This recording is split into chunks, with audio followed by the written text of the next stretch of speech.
नदी पड़ी तो अब आज मेरे सुदामा जी गोविंद का ध्यान करते और कहते हैं, गोविंद मुझे चलते चलते कई दिन व्यतीत हो गए, लेकिन तेरी नगरी के पास नहीं पहुंच पाया। बोले पैरों की बीमारियां फट रही हैं, शरीर सूख गया है, अब नदी को मैं पार कैसे करूं।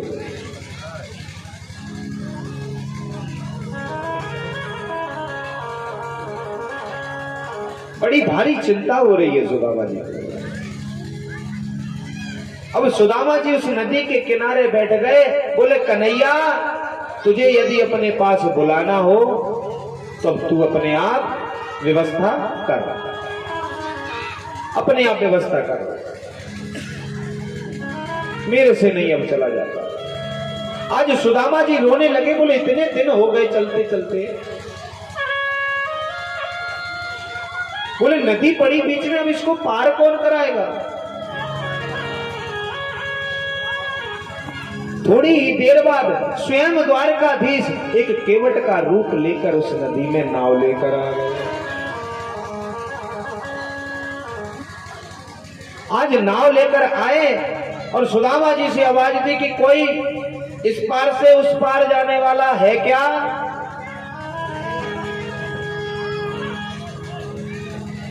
जोरदार तालियां बजाए भैया जी, बिहारी जी हमेशा कृपा बनाए रखे। तो आज क्या देखते हैं, सुदामा जी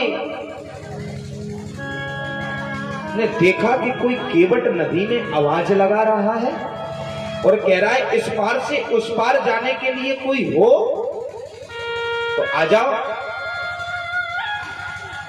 सुदामा जी ने कहा कि हाँ हम चलेंगे। बोले आ जाओ नाव। स्वयं द्वारकाधीश आज केवट बन के आया है। क्यों? क्योंकि प्रबल प्रेम के पाले पढ़कर प्रभु को नियम बदलते देखा, और अपना मान टले टल जाए, पर भक्त का मान न टलते देखा। अरे भाई तू बुला के तो देख, तब तो परमात्मा आएगा। कौन कहता है भगवान आते नहीं हैं?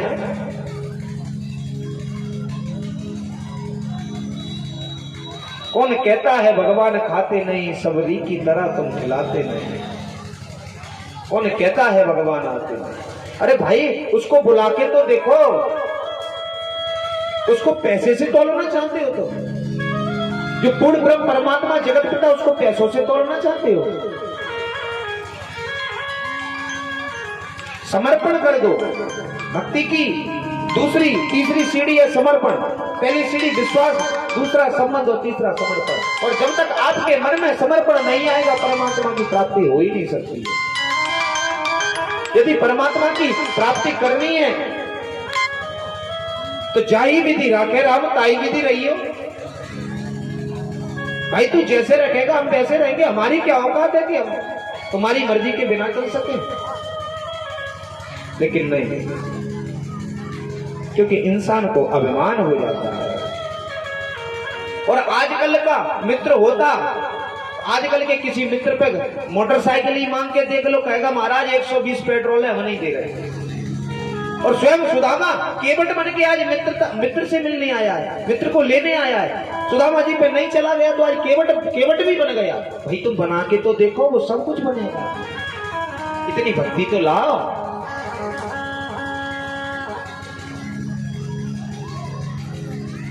लेकिन वो भक्ति कहां से आई? केवट ने सुदामा जी को बिठाला नाव, नाव चलने लगी। जैसे ही उस विशाल नदी के बीच में नाव पहुंची, देखो पहले तो बुला रहा है परमात्मा, ध्यान देना। बुलाने के बाद सहायता कर रहा है। अब परीक्षा ले रहा है। बोले क्या नाम है तुम्हारा? बोले हमारा नाम सुदामा। जा कहां रहे हो? बोले इधर जा रहे हैं द्वारका, अपने मित्र से मिलने। बोले बोले नाव में बैठ तो गए हो, कुछ है देने लायक? बीच में ले जाके पूछ रहा है। देखो परमात्मा बीच नदी में ले जाकर पूछ रहा है कि कुछ उतराई है देने के लिए, है कुछ तुम्हारे पास पैसा वैसा? बैठ गए हो। बोले मेरे पास तो कुछ नहीं, और तुमने जब बैठा लाता तब तुमने क्यों नहीं भाई कही के पैसे लगेंगे, तो हम बैठते ही नहीं। बोले नहीं देनी तो पड़ेगी, नहीं नाव ये बीच में ही खड़ी। अब और संकट में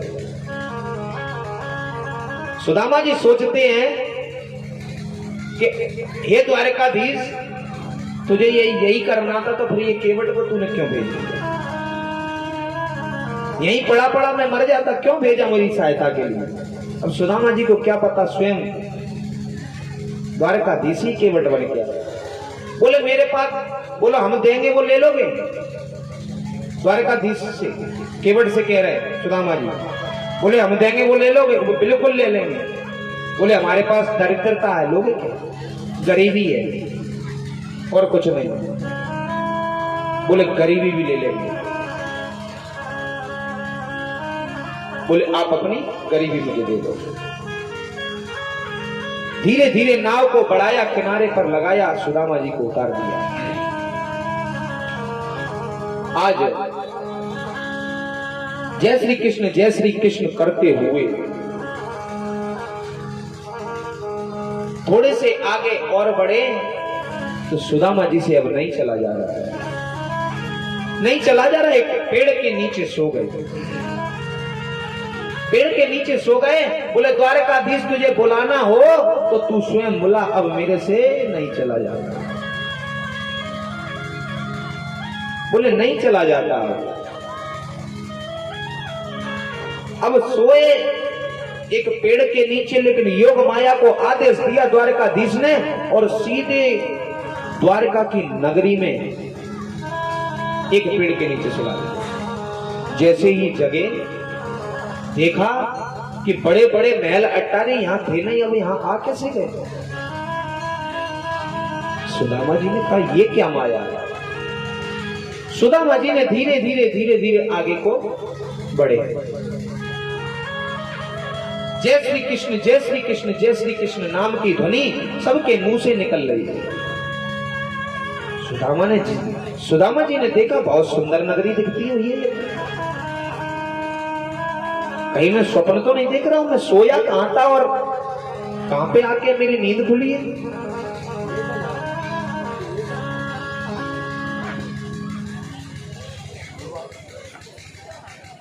अब तो साहब ढूंढते ढूंढते ढूंढते ढूंढते बोले बड़ी बड़ी अट्टारियां दिख रही हैं, बड़े बड़े महल दिख रहे हैं, लेकिन मैं सोया कहां, किस जंगल में था और आता में? वहां जाकर धीरे धीरे धीरे धीरे बढ़े। आज सुदामा जी ने जाकर एक व्यक्ति से पूछा कि भैया ये कौन सी नगरी है? बोले ये द्वारिका 6। बोले 6? क्योंकि गुजरात में 6 ही बोलते, कोई भी चीज बोले, क्योंकि गुजरात में हम कथा कर चुके हैं भुज में, तो 6 ही बोलते हैं। तो उन्होंने कहा मेरे को तो एक द्वारिका जाना था, ये 6 द्वारिका कैसे? वो अपना कार्य कर रहे हैं, आप अपना कार्य करिए, उनको अपना काम करने दे जो कर रहे हैं।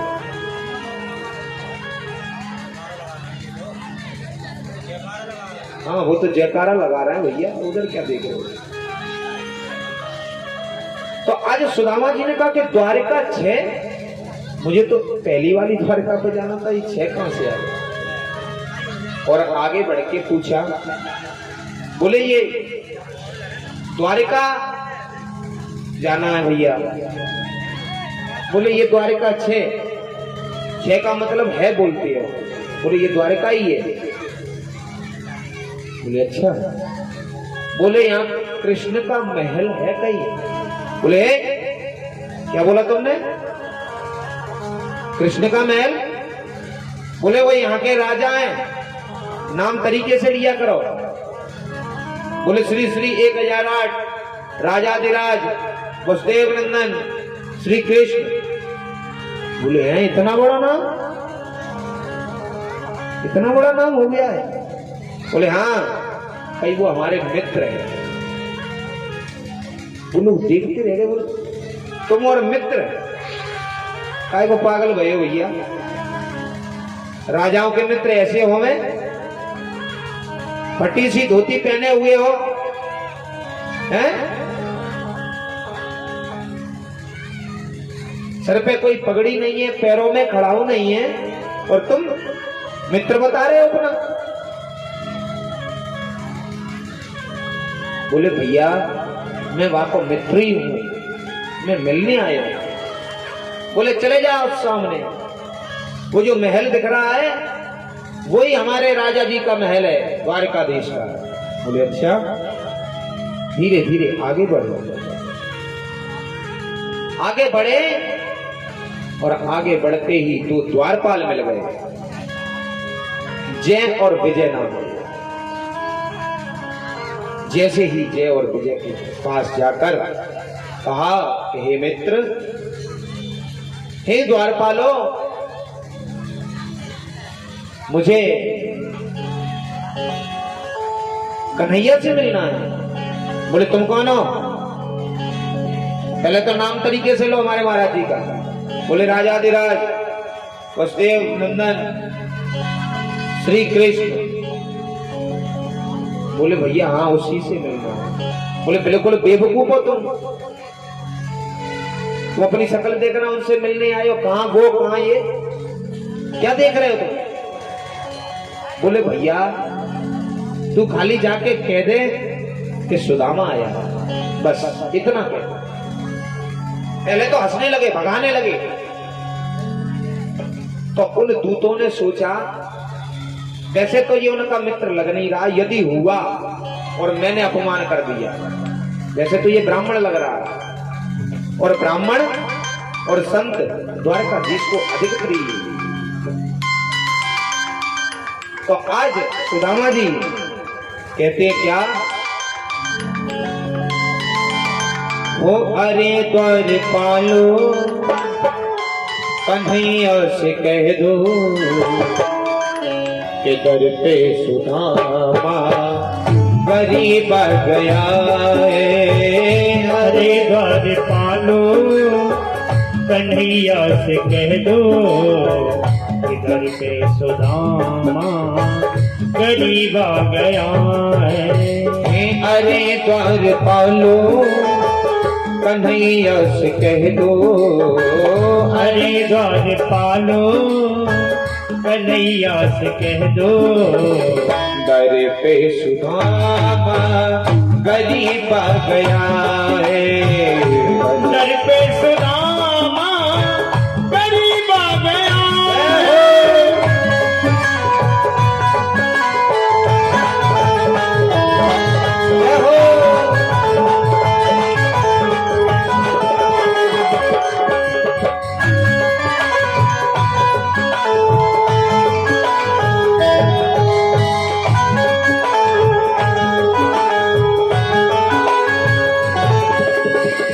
न सर पे है पगड़ी न तन पे है जामा, बता दो कन्हैया को नाम है सुदामा। बता दो कन्हैया को नाम है सुदामा। बता दो कन्हैया को नाम है सुदामा। बता दो कन्हैया को नाम है सुदामा। न सर पे है पगड़ी रहो न तन पे है जामा, बता दो कन्हैया को नाम है सुदामा। ओ नजर पे है पगड़ी न तन पे है जामा, बता दो कन्हैया को नाम है सुदामा। सुदामा बता दो कन्हैया को नाम है सुदामा। तुम एक बार मोहन से जा करके कह दो, तुम एक बार मोहन से जा करके कह दो, दर पे सुदामा गरीब आ गया है, दर पे सुदामा गरीब आ गया है, गरीब आ गया, गरीब आ गया, गरीब आ गया है, गरीब आ गया, गरीब आ गया, गरीब आ गया है, दर पे सुदामा गरीब आ गया है, दर पे सुदामा गरीब आ गया। जय हो।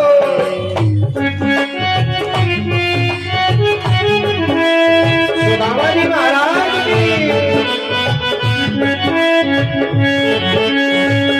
आप लोग के बीच में सुदामा जी की झांकी आ रही है धीरे धीरे, थोड़ा बीच में से जगह दे दें, बीच में से जगह दो भैया।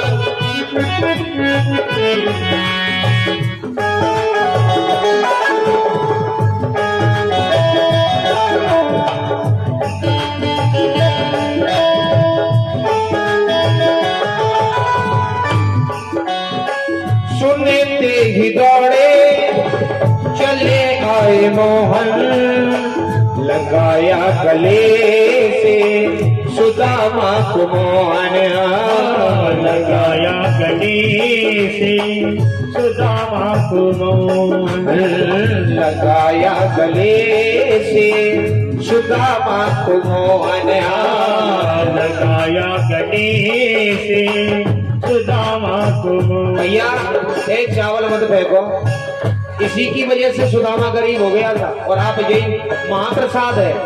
अभी जब व्यास मंच से आरती के बाद हम नीचे उतर जाएंगे, तब सब लोग हमसे प्रसाद लेंगे, हम इस चबूतरे पे बैठ जाएंगे, सबको चावल देंगे प्रसाद, फेंको मत कोई, हैं?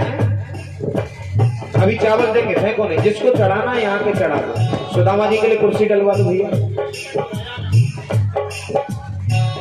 वो सुनते ही दौड़े चले आए मोहन, लगाया गले से सुदामा को मोहन हो, वो सुनते ही दौड़े चले आए मोहन, मिलाप करवा दो, लगाया गले से सुदामा को मोहन, हाँ लगाया गले से सुदामा को मोहन।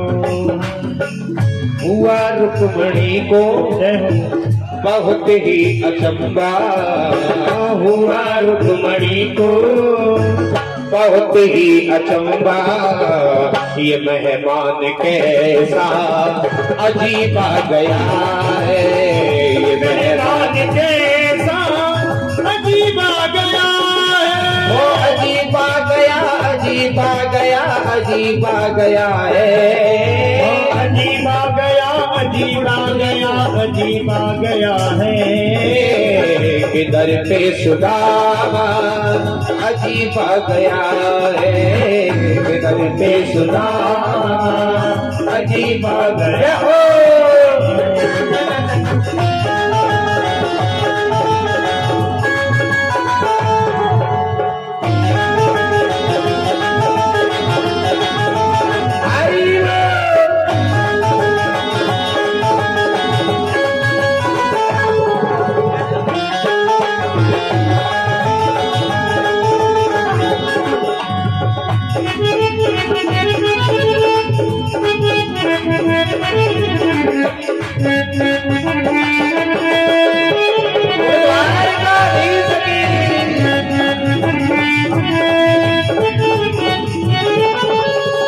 बराबर पे अपने सुदामा बिठाए, बराबर पे अपने सुदामा बिठाए, चरण आंसुओं से श्याम ने धुलाए, चरण आंसुओं से श्याम ने धुलाया, चरण आंसुओं से प्रभु ने धुलाया, चरण आंसुओं से श्याम ने धुलाए, बराबर पे अपने सुदामा बैठाए, चरण आंसुओं से श्याम ने धुलाए। ओ बराबर में अपने सुदामा बिठाए, चरण आंसुओं से श्याम ने धुलाए। हाँ चरण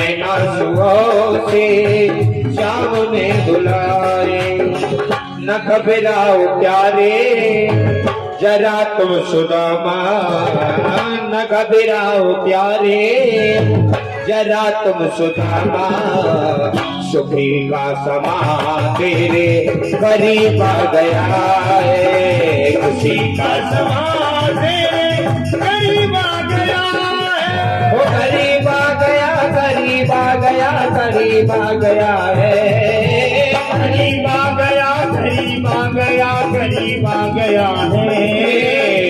खुशी का समा तेरे करीब आ गया है, खुशी का समा तेरे करीब आ गया है। खुशी का समा तेरे करीब आ गया है, करीब आ गया है। बोल द्वारकाधीश की जय हो, बोल सुदामा जी महाराज की जय हो।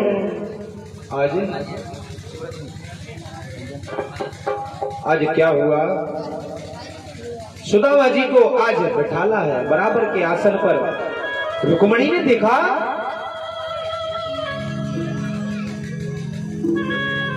कि आज तक ऐसा ब्राह्मण, ऐसा बेटा बैठ जाओ, ये जितने लोग खड़े बैठ के झांकी का दर्शन करो तो सब लोग बैठ जाओ, यथास्थान बैठ के आनंद लें। हाँ पूजन करवा दो परीक्षित जी महाराज जी से। हो गई? हाँ सब लोग करेंगे, अभी कथा चलती रहेगी, एक एक से जो भी पूजन करना चाहता हो कर ले, क्योंकि आज की कथा शेष है, उसमें भी आधा दिन निकल गया। एक एक से पूजन करते जाए, परीक्षित जी महाराज ने कर लिया हो तो धीरे धीरे करके पूजन कर लें। और कोई भी चावल के लिए परेशान नहीं होगा, हम अपने हाथों से आपको देंगे, परेशान नहीं होगा। अभी जब व्यासपीठ से उतर जाएंगे फिर, क्योंकि व्यासपीठ पे सब लोग तो आ नहीं सकते, इसलिए हम उधर बैठ जाएंगे, उधर चबूतरे पर सब लोग हमारे हाथ से प्रसाद चावलों का ले लेना, कोई दिक्कत नहीं। सभी माताएं बहन, सभी भाई बंधु सबको देंगे। प्रेम से कथा सुनो, पूजन जो भी करना चाहता है एक एक से पूजन जरूर कर ले, क्योंकि झांकी 2 मिनट की रहेगी, फिर उसके बाद तो कथाएं चल रही है। जिसको भी पूजन करना पूजन कर सकते हैं। बोले द्वारकाधीश भगवान की। आज रुक्मणी जी को अचंभा हुआ कि महाराज आज तक ऐसा ब्राह्मण, ऐसा मेहमान मैंने देखा ही नहीं, और वो भी ऐसा कैसा। रुक्मणी जी वर्णन कर रही है, किसी से पगा न छगा तन पे, प्रभु जाने को आए बसों की ग्राम। बोले पता नहीं कौन से गांव से आया है, कि धोती फटी सी लटी दुपटी, और पाहे उपाहन की नहीं क्षमा, कि द्वारे खरो दुज दुर्बल एक, रहो जकिसो वसुदा और दामा, कि पूछत दीन दयाल को नाम, बतावत आपनो नाम सुदामा। जैसे ही रुक्मणी जी देख रही हैं, और आज मेरे गोविंद अपने रुक्मणी से कहा कि ब्राह्मण देवता के चरण धोने के लिए परात में जल लेकर आइए, और रुक्मणी को आने में थोड़ा विलंब हो गया, तो अब गोविंद मेरे सुदामा जी के पैरों को देखकर रोने लगे अश्रु धारा से। आज अश्रु धारा बहने लगी और सुदामा जी के चरणों को धो रहे हैं। भाई मित्रता सीखनी है तो कृष्ण और सुदामा से सीखिए, कि पानी परात को हाथ छुओ नहीं, नैनन के जल सो पग धोए। आज मेरा द्वारकाधीश रो रहा है, कह रहा है सुदामा तुम्हारी इतनी दशा, इतनी निर्बल दशा हो गई और तुम तब भी मेरे पास नहीं आए, क्यों? तुम हमें अपना मित्र नहीं मानते हो। आज मेरे गोविंद उस सुदामा के पैरों से कांटों को निकाल रहा है।